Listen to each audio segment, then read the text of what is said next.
নমস্কার বন্ধুরা, আশা করি সবাই ভালো আছেন। তো বন্ধুরা, এখন আমি যে সিনেমাটা নিয়ে কথা বলবো, সিনেমাটার নাম হচ্ছে অজয়, যেটা 1996-এ রিলিজ করেছিল। এবং এই বছরই কিন্তু মানে সানি দেওয়ালের আরও 3টে ছবি রিলিজ করেছিল। একটা হচ্ছে কালকে ছবিটা আমি রিভিউ করেছিলাম, ছবিটার নাম হচ্ছে হিম্মত। এবং তার পাশাপাশি জিত এবং ঘাতক, এই 4টে ছবি কিন্তু সেই সময় রিলিজ করেছিল এবং বলেছিলাম। এবং এই অজয়, এই সিনেমাটা সত্যি বলছি আমার কিন্তু খুব ভালো লেগেছে, এরকম কিন্তু নয়। এবার একদম যে খারাপ লেগেছে ছবিটা, সেটাও কিন্তু নয়।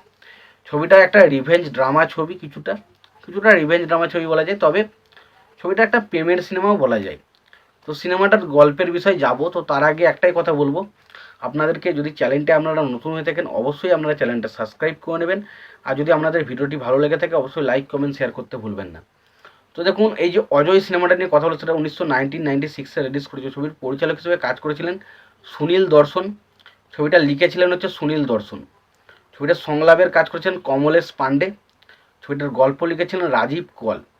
ছবিটার প্রযোজক হিসেবে কাজ করেছিলেন সুনীল দর্শন। ছবিটার মিউজিক হিসেবে কাজ করেছিলেন আনন্ত মিলান। এবং ছবিটার রান টাইম হচ্ছে 146 মিনিটের মতো।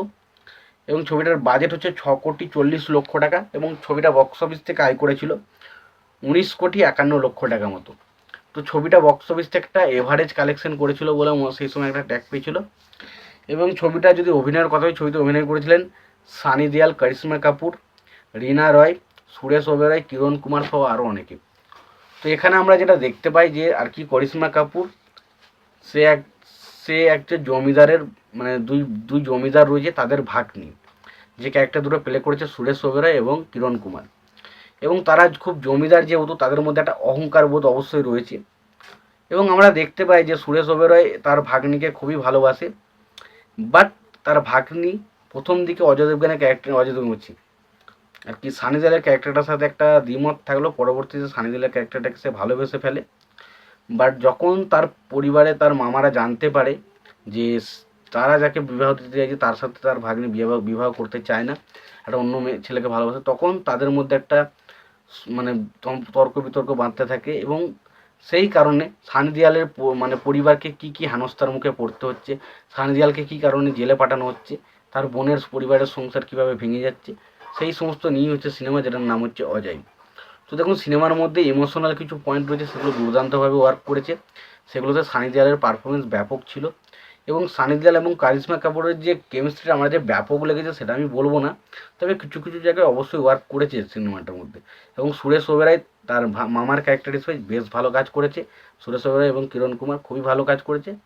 এবং ছবির মধ্যে ইমোশনাল পয়েন্টগুলো কিছু কিছু জায়গায় অবশ্যই ওয়ার্ক করে। ছবির গান, এই ছবির গানে যদি বলি, প্রথমত যে গানটা সবচেয়ে ভালো লাগে সেটা হচ্ছে চমক ছাল্লো, চমক ছাল্লো, যারা ধীরে চললো, যারা ধীরে চললো। তো এই গানটা স্পেশালি ভালো লেগেছে। বাকি গানগুলো এভারেজ লেগেছে। তো ওভারঅল আমি বলবো সিনেমাটা একটা ঠিকঠাক ডিসেন্ট সিনেমা। যদি তোমাদের মনে হয় সিনেমাটা দেখবো, অবশ্যই দেখো। আর তোমাদের সিনেমাটা দেখা হয়ে থাকে, তোমাদের সিনেমাটা কেমন লেগেছে জানিও। তোমাদের ভিডিওটি ভালো লেগে থাকে লাইক কমেন্ট শেয়ার করে দিও। চ্যানেলটা নতুন হয়ে থাকলে অবশ্যই তোমরা চ্যানেলটা সাবস্ক্রাইব করে নিয়ে পাশে বেল আইকনটা অবশ্যই প্রেস করে দিও। ভালো থেকো, সুস্থ থেকো, দেখা হচ্ছে পরে ভিডিও।